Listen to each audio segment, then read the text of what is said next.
News bell network మీడియాకు స్వాగతం.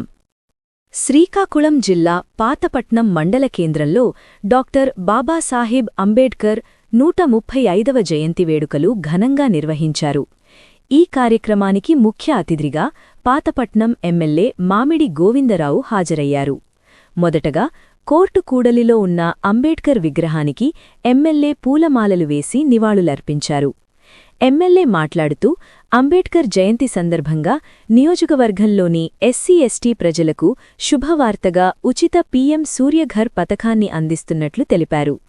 ముఖ్యమంత్రి నారా చంద్రబాబు నాయుడు ఎస్సీ/ఎస్టీ వర్గాల అభివృద్ధికి కట్టుబడి ఉన్నారని చెప్పారు. అందువల్ల నియోజకవర్గంలోని అర్హులైన ఎస్సీ/ఎస్టీ ప్రజలు ఈ పథకాన్ని వినియోగించుకోవాలని ఆయన విజ్ఞప్తి చేశారు.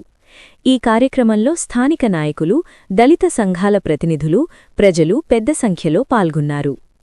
ఇక్కడ విచ్చేసిన మీడియా మిత్రులందరికీ పేరు పేరున నమస్కారాలు తెలియజేసుకుంటూ, ఈరోజు కులాలకి మతాలకి సంబంధం లేకుండా ఇది ఒక పండగ రోజు. ఈరోజు ఎందుకంటే 1891 ఏప్రిల్ 14వ తారీఖున మన అంబేద్కర్ గారు పుట్టినరోజు.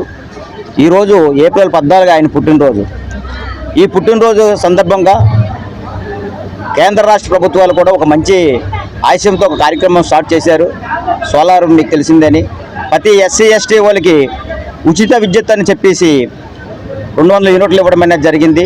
అది కాకుండా మళ్ళీ ఇంకొక ఆలోచనతో, ఎందుకంటే 200 యూనిట్ల నుంచి 210 యూనిట్లు వచ్చినా సరే ప్రాబ్లం అవుతుంది, మళ్ళీ వాళ్ళకి బిల్స్ వస్తున్నాయి, ఇవన్నీ చెప్పి ప్రభుత్వం ఆలోచించి రాష్ట్ర ప్రభుత్వం ఏం చేసిందంటే ఎస్సీ/ఎస్టీ వాళ్ళకి సోలార్ని పూర్తిగా ఫ్రీగా వాళ్ళకి ఇన్స్టలేషన్ చేయడానికి అవకాశం కల్పించింది. అంటే మొత్తం అన్ని అంటే 1,25,000 రూపాయల నుంచి 1,50,000కు సంబంధించిన మెటీరియల్స్ అన్నీ ఇవ్వడం అనేది జరిగింది. అంటే ఈరోజు అంబేద్కర్ తాలూకా ఆయన ఆశయాల్ని అంబేద్కర్ ఆశయాల నుంచే తెలుగుదేశం పార్టీ పుట్టింది.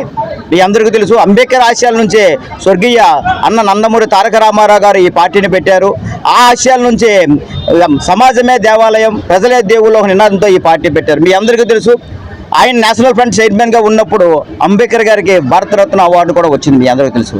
అంటే ఆయన ఆశయాలతోనే ఈరోజు వచ్చింది. ఆయన ఆశయాలతోనే ఈరోజు మహిళలకు 33% రిజర్వేషన్ సబ్సభల్లో అవకాశం కూడా కల్పించడం అనేది జరిగింది. అంటే ఇలా చెప్పుకుంటూ పోతుంటే అంబేద్కర్ ఆశయాల్ని మన ఎన్డీఏ కూటమి ప్రభుత్వం అమల్లో కంటిన్యూ పెడుతుందని గుర్తించాలని కోరుకుంటూ, మెయిన్ ఇంకో ఇంపార్టెంట్ విషయం మీకు చెప్పాలి. ఈ ఉచిత సోలార్ విధానాన్ని కూడాను నేను ఇప్పుడే అడిగాను ఈఈ గారు వచ్చారు, ఏడీ గారు వచ్చారు, డిఈ గారు వచ్చారు. ఈ విధానాన్ని పెట్టడం వల్ల నేను అక్కడికి అడిగితే వాళ్ళు సుమారుగా రోజుకి 10 యూనిట్ల లెక్క, నెలకి 300 యూనిట్ల పైన ఆల్రెడీ జనరేట్ అవుతుంది. వాళ్ళు 150 యూనిట్లు కానీ వాడుకుంటే రిమైనింగ్ 150 యూనిట్లకి ప్రభుత్వం కూడా రిటర్న్ డబ్బులు ఇస్తుంది వాళ్ళకి. లేదు 300 యూనిట్లు వాడుకున్నా వాళ్ళకి సమస్య ఏమీ లేదని అది కనుక్కున్నాను. ఈరోజు ఇంత మంచి కార్యక్రమంలో కూడాను ఏదైతే అమరావతిలో 135 అడుగులతో అంబేద్కర్ స్టాట్యూని పెట్టాలనుకొని, అంబేద్కర్ స్మారక భవనం పెట్టుకొని ఎన్డీఏ కూటమి ప్రభుత్వం నిర్ణయించిందో, ఆ తర్వాత 2019తో వచ్చిన ప్రభుత్వం దానిలో తుంగలోకి తొక్కడం అనేది జరిగింది. అంబేద్కర్ ఆశయాల్ని గాలిలో కలపడం అనేది జరిగింది. మళ్ళీ ఇప్పుడు అది పునర్నిర్మాణానికి మళ్ళీ అడుగులు వేస్తుంది. మీకు అదే కాదు, ఇంకో చాలా విషయాలు చెప్పాలి. ఏదైనా ఎస్సీ/ఎస్టీ దళితులకు మాత్రం చూసిన ప్రభుత్వం ఏదైనా ఉందంటే ఎన్డీఏ కూటమి ప్రభుత్వం. మీకు తెలుసు, అప్పుడులో బాలయోగ్ గారు మీకు తెలుసు పార్లమెంట్ దీనిలో ఉండేవాళ్ళు. ఆయన దీనిగా ఇప్పుడు శాసనసభలో గతంలో కూడా మన శాసనసభ సభాపతిగా ఎవరు ఉండేవాళ్ళని అంటే మన పద్మాభారతి గారు ఉండేవాళ్ళు. ఇలా చెప్పుకుంటూ పోతే కేఆర్ నారాయణ గారు రాష్ట్రపతిగా పెట్టిన ఇప్పుడున్న రాష్ట్రపతి కూడా అదే పరిస్థితి మీకు అందరూ తెలిసిన విషయమే. అంటే గత ప్రభుత్వాలు వేరు, ఈ ప్రభుత్వాలు వేరు.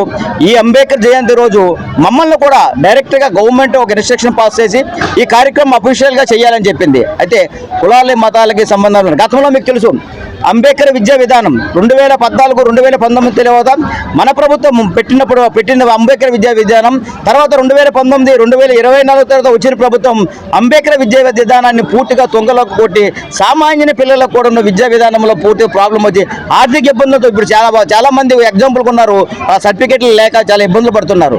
మళ్ళీ మన ప్రభుత్వం వచ్చిన తర్వాత 2024 తర్వాత మళ్ళీ ఈ విధానాన్ని మళ్ళీ ప్రవేశపెట్టడం అనేది జరిగింది. ఇప్పుడు చాలా మంది విద్యార్థులు చదువుకుంటున్నారు. అంటే ఒక దళిత నాయకుడు, మీకు అందరూ తెలుసు, సుధాకర్ డాక్టర్ గారు, ఆ డాక్టర్ గారు మాస్క్ అడిగిన పాపానికి నడి రోడ్డు మీద ఆయనకి